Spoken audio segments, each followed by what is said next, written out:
Doctor Ram Gopal. మీ అందరికీ చాలా సుపరిచితుడినే social మీడియాలో. నా వీడియోలు చాలా ఉంటాయి. అవన్నీ చూసి మీరు నన్ను ఎంకరేజ్ చేసినందుకు థ్యాంక్ యూ. షుగర్ వస్తుందా? ఒక ప్రశ్న. రెండోది, శృంగారం చేయవచ్చునా? నిరభ్యంతరంగా శృంగారం చేయొచ్చు. అయితే సామాన్యంగా భర్తకు షుగర్ ఉన్నప్పుడు లోపల రక్తనాళాలు డ్యామేజ్ అయి ఉంటాయి. డయాబెటీస్ను మెడికల్ భాషలో మేము జనరలైజ్డ్ వాస్కులైటిస్ అంటాం. వెసల్స్ అంటే చిన్న చిన్న ట్యూబ్స్ అనమాట, రక్తాన్ని తీసుకొని ఆ ట్యూబ్లన్నీ చెడిపోతాయి. కనుక డయాబెటీస్ ఒక వ్యాధి ఉంటే 100 వ్యాధులు ఉన్నట్టు. అది కళ్ళకు వెళ్ళే రక్తనాళాలని డ్యామేజ్ చేస్తే డయాబెటిక్ రెటినోపతి అంటాం. అదే కనుక కిడ్నీకి వెళ్ళే రక్తనాళాలని డ్యామేజ్ చేస్తే డయాబెటిక్ నెఫ్రోపతి అంటాం. అదే నరాలకు వెళ్ళే రక్తనాళాలని డ్యామేజ్ చేసినప్పుడు అరికాళ్ళలో మంటలు వగైరా వస్తుంటాయి, దాన్ని డయాబెటిక్ న్యూరోపతి అంటాం. కనుక ఎరెక్టైల్ డిస్ఫంక్షన్ లేదా శృంగార సమస్యలు కూడా షుగర్ ఉన్న వాళ్ళకు వెరీ కామన్. ఈ నా దగ్గరికి వచ్చే వాళ్ళల్లో 100కి 98 మందికి షుగర్ ఉంటుంది. సో షుగర్ ఉన్నప్పటికీ కంట్రోల్ చేసి మందులు పనిచేయనప్పుడు వాళ్ళకు సర్జరీ కూడా చేయొచ్చు. షుగర్ ఉన్నంత మాత్రాన they are unfit for surgery అని అనుకోవడం లేదు. ఈ డయాబెటీస్ వ్యక్తి కనుక తన రక్తాన్ని ఎవరికైనా డొనేట్ చేస్తే తీసుకున్న వ్యక్తికి షుగర్ వ్యాధి రాదు. అదే హెచ్ఐవో జాండీసో ఉన్న వ్యక్తి తన రక్తాన్ని డొనేట్ చేస్తే తీసుకున్న వ్యక్తికి వస్తుంది. మరి షుగర్ వ్యాధి ఎక్కడుంది? మనం రోజు రక్త పరీక్షలు చేసుకొని మురిసిపోతున్నాం కదా, 132, 142, 250 అని.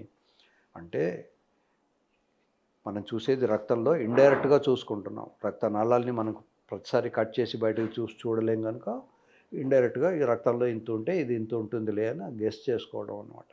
ఫర్ ఎగ్జాంపుల్ బీపీ చూడాలంటే నిజానికి ఒక రక్తనాళం కట్ చేసి దాంట్లో ఒక నీడిల్ పెట్టి దాన్ని డైరెక్ట్గా ప్రెషర్ చూడాలి. కానీ మనం గుడ్డ చుట్టేసి ఆ గుడ్డ ఎక్స్పాండ్ అయినప్పుడు, దాని కఫ్ ఎక్స్పాండ్ అయినప్పుడు ఓహో ఇంత ప్రెషర్ ఉన్నప్పుడు ఇది ఆగిపోయింది, ఇంత ప్రెషర్తో ఇది ఓపెన్ అయింది కనుక దీని ప్రెషర్ ఇంత అని ఇండైరెక్ట్ ఇవాల్యుయేట్ చేసుకుంటాం.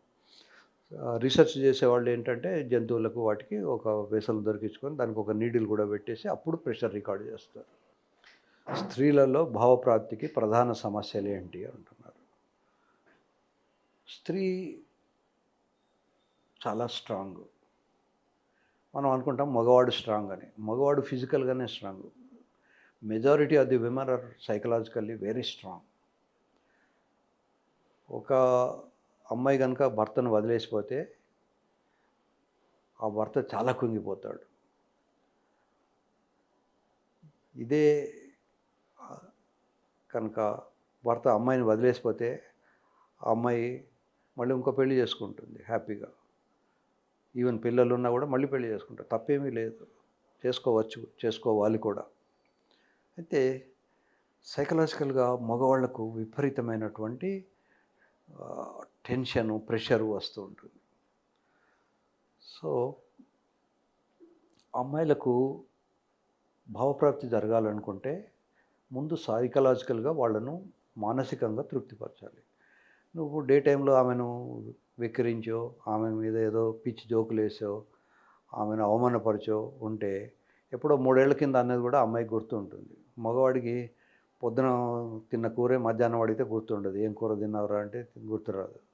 అదే అమ్మాయిలు 10 ఏళ్ల కింద ఏదో ఇన్సిడెంట్లో ఎవరో ఒక మాట అంటే ఆ మాట 10 ఏళ్ల తర్వాత కూడా పలానా డేట్ నాడు, పలానా ఇన్సిడెంట్ నాడు పలానా ఇలా చేశారని చెప్తారు. కనుక అమ్మాయిలతో చాలా జాగ్రత్తగా ఉండాలి.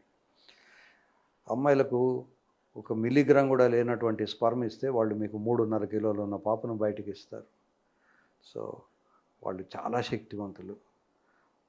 కనుక వాళ్ళు మనస్సు క్షోభపడకుండా ఉంటే వాళ్ళకు భావప్రాప్తి కలిగే అవకాశం ఉంటుంది. చాలా వరకు మగవాడికి ఏమిటంటే అంగం గట్టిపడగానే వీడికి ఒక హడావిడి మొదలవుతుంది. ఇది ఎప్పుడు మెత్తగా అవుతుందో తెలియదు. ఇది మెత్త కాకముందు త్వరగా లోపల పెట్టేయాలన్న యాంగ్జైటీ మొదలవుతుంది. ఇది పెట్రోల్ బంక్ బిజినెస్ కాదు శృంగారం చేసేది. సో పెట్రోల్ బంక్లో ఏమిటి, రాగానే దాన్ని మూత తీసేస్తాడు, లోపలికి పెట్టేసి పెట్రోల్ డీజిల్ ఎంటీ చేసేస్తాడు. వీడు కూడా దాన్ని అంగం లోపల పెట్టేసి లోపల ఉన్న సెమెన్ పంపించేస్తాడు. కాదు, అప్పుడు భావప్రాప్తి రాదు. సో భావప్రాప్తి రావాలంటే కనీసం 15-20 నిమిషాలు వాళ్ళను ముగ్గులోకి దించాలి. ఫోర్ ప్లే అంటారు. ఫోర్ ప్లే డైరెక్ట్గా ఏదో రాక్షసుడు మీద పడ్డట్టు మీద పడేసి అన్ని కొరికి ఒత్తిపెట్టి వాళ్ళ టిష్యూ అంతా డ్యామేజ్ చేసి బ్రెస్ట్లను చేతి నిండా పిసికి నొప్పి వచ్చేటట్టు చేస్తే వాళ్ళకు భావప్రాప్తి రాదు. సో డెలికేట్గా ఉండాలి. టచ్ చేసి చేయనట్టు టచ్ చేయాలి. వాళ్ళ పేస్తో వీడు కూడా తన పేస్ను పెంచుకుంటూ పోవాలి. గమనించాలి. అమ్మాయి ఎంత స్పీడ్‌గా రెస్పిరేషన్ చేస్తుంది, ఎంత స్పీడ్‌గా గాలి పీల్చుకొని వదిలేస్తుంది, అంత స్పీడ్‌గాను వీడు చేయాలి. సో, కనీసం 15, 20 నిమిషాలు ముందు ఇలా చేతిలో చేయేసి మొదలుపెట్టాలి. తర్వాత చేతులు తీసుకెళ్ళి హెయిర్‌లో ఇలా అనాలి, మెడ మీద అనాలి, వాళ్ళ శరీరాన్ని తాకాలి. గజేంద్ర మోక్షం అని ఒక కథ ఉంటుంది.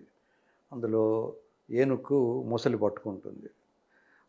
ఏనుగు రిక్వెస్ట్ చేస్తే విష్ణుమూర్తి వస్తాడట. విష్ణుమూర్తి వచ్చేటప్పుడు చెప్తాడు, శ్రీకుచోపరి చేలాంచలమైన వీడడు అంటాడు. ఈ ఏనుగు పిలిచిన టైంకు విష్ణుమూర్తి లక్ష్మీదేవి బ్రెస్ట్ మీద ఉన్నటువంటి ఒక గుడ్డ మీద చేయేసి పెట్టుకున్నట్ట. ఆ హడావిడిలో ఏనుగును రక్షించాలి అన్న తాపత్రయంలో అమ్మాయి బట్టలు కూడా వదలకుండా చేత్తో ఇలా లాక్కొని వస్తున్నాడు. ఏ పరివారమున్ జీరడు అభ్రగపతిని మన్నింపడు. ఎవరిని కింద స్టాఫ్ని పిలిచి పద అని చెప్పడు. అభ్రగపతి అంటే గరుడు. ఆ గరుత్మంతుడిని పిలిచేసి ఏ పరివారమున్ జీరడు అభ్రగపతిని మన్నింపడు. శ్రీకుచోపరి చేలాంచలమైన వీడడు గజప్రాణావనోత్సాహి. ఏనుగును రక్షించాలన్న హడావిడిలో విష్ణుమూర్తి అంతటి వాడు. అంటే విష్ణుమూర్తి కూడా చాలా రసికుడు. అమ్మాయి లక్ష్మీదేవి, మీ భార్య కూడా మీకు లక్ష్మీదేవి. మీ ఇంట్లో అమ్మాయి కంట తడి పెడితే మీ లక్ష్మి ఉండదు, లక్ష్మి వెళ్ళిపోతుంది. ఏ ఇల్లు అయినా బాగుపడింది, ఏ ఇల్లు అయినా, ఏ ఇంట్లో వాళ్ళైనా గొప్ప మనుషులు తయారయ్యారు అంటే ఆ ఇంట్లో ఉన్న ఆడమనిషి గొప్పదనం. కనుక ఆడవాళ్ళని జాగ్రత్తగా చూసుకోండి, వాళ్ళ మనస్సు క్షోభ పెట్టకండి, వాళ్ళను ఒక గొప్ప వ్యక్తిగా మీరు పరిగణించుకోవాలి. అమ్మాయి ప్రెగ్నెంట్గా ఉన్నప్పుడు చాలా జాగ్రత్తలు తీసుకోవాలి, మంచి ఫుడ్ పెట్టాలి, ఆమెను మానసికంగా క్షోభ పెడితే లోపల ఉన్న పాప కూడా ఇరిటబుల్గా బయటకు వస్తుంది. కనుక తల్లిని జాగ్రత్తగా చూసుకోవాలి. ఇంటిలో ఉన్న అందరు మెంబర్స్ కూడా ఆ ఇంటికి ఒక కొత్త వ్యక్తిని తీసుకొస్తున్నదని ఆ కోడలను పువ్వుల్లో పెట్టి చూసుకోవాలి. అంతేగాని ఆమెను గురించి దుర్భాషలాడడం, ఆమె చెడ్డదనడం, లేదా ఆమెను ఫిజికల్గా అటాక్ చేయడం, తిట్టడం, కొట్టడం, లేదా ఇన్సల్ట్ చేయడం, మీ పేరెంట్స్ తక్కువ ఉన్న వాళ్ళనో, డబ్బులు లేవని వాళ్ళనో ఏదో రకంగా. ఇదివరకు ఏమిటంటే మేల్ డామినెంట్ సొసైటీ ఉండేది, ఇప్పుడు స్లోగా మారిపోతుంది. కనుక ఆ లక్షణాలు వీడి వాళ్ళకు కూడా మనతో పాటు ఈక్వల్గా, నిజానికి మనకన్నా ఎక్కువ ఏ మగవాడు కూడా ఒక స్పర్మ్ ఇస్తే, ఓ మిల్లీగ్రామ్ ఇస్తే 3 కిలోలు తయారు చేయలేడు. భగవంతుడు కేవలం ఆడవాళ్ళకు మాత్రమే ఆ శక్తిని ఇచ్చాడు. కనుక అమ్మాయిలకు భావప్రాప్తి కలగాలంటే ఫోర్ ప్లే చక్కగా చేయాలి, ప్లే చేయాలి. ప్లే చేయగానే అయిపోదు, పోస్ట్ ప్లే అంటే ఆఫ్టర్ ప్లే ఉంటుంది. అప్పుడు కూడా కొద్ది నిమిషాల సేపు కౌగిలించుకొని ఉండాలి. అంతేగాని పెట్రోల్ బంక్ బిజినెస్ అనే తాపత్రయంలో హడావిడిలో శృంగారం చేస్తే ఏ అమ్మాయి కూడా తృప్తి జరగదు.